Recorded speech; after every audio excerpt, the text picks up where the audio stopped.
Navkar systems में आज हम आपके लिए लेकर आए हैं इलेक्ट्रॉनिक रिम लॉक रिमोट वाली पावर सप्लाई के साथ, और 3 रिमोट का कॉम्बिनेशन है, चाबियां भी हैं।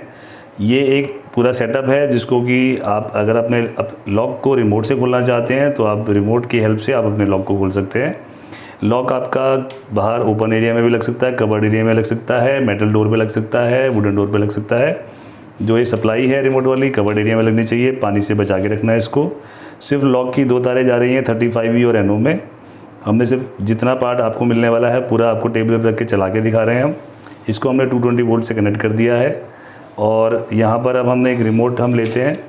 ये हमारा रिमोट इसमें काम कर रहा है, और हम जब लॉक को चेक करना है तो हम इस पार्ट को दबाते हैं और रिमोट के बटन को दबाते हैं तो ये प्रॉपरली काम कर रहा है। इस तरीके से हमारी इस पावर सप्लाई की एडवांटेज क्या है, मार्केट में बहुत तरह की चीज़ें होती हैं जिसमें कि कई लोग कुछ सर्किट लगा देते हैं।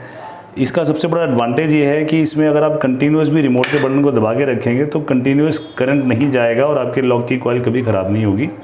सबसे बड़ा एडवांटेज है कि ये एक पल्स जाती है सिर्फ इसमें। ये देखिए मैं दबा के भी रखा हुआ है तब भी आपका लॉक से सिर्फ एक ही पल्स जाती है, कंटिन्यूस करंट नहीं जाता। यहाँ ध्यान रखने वाली बात है कि आप इसको लॉक को डायरेक्टली 12 वोल्ट पे नहीं चलाना है, डायरेक्टली 220 वोल्ट पे नहीं चलाना है। आप किसी सप्लाई के थ्रू ही चलाइए जिससे कि इस लॉक को प्रॉपर करंट मिले और प्रॉपर ये खुल जाए। तो इस सप्लाई का जो मेनली फंक्शन है वो आप रिमोट के थ्रू आप इसको यूज़ कर सकते हैं। आप इस पर आप 12V और SW में स्विच लगा करके, एक इस तरह का स्विच लगा करके भी आप लॉक को खोल सकते हैं। आपके पास कोई बेल स्विच भी लगा सकते हैं, वो इसमें एडिशनली आप इसमें कनेक्ट कर सकते हैं आप चाहें तो। मतलब कोई ज़रूरी नहीं है कि आपको बेल स्विच लगाना ही है। तो आपका एक प्रॉपर वर्किंग है। अगर आप जब भी इस तरह के प्रोडक्ट को लेते हैं आप पहले टेबल पे लगाइए, कनेक्शन करिए, चेक करिए। लॉक को चेक करने का तरीका है इस तरीके से कि आपने इसको दबाना है। अब ये जो पार्ट है ये डिसेबल किया हुआ है, हम इसको घुमा करके वापस पोजीशन में ले लेते हैं और हमने इसको चेक करना इस तरीके से। ये मैकेनिकली चेक हो गया, अब इलेक्ट्रॉनिकली हमने ये कनेक्शन देके चेक कर लिया है।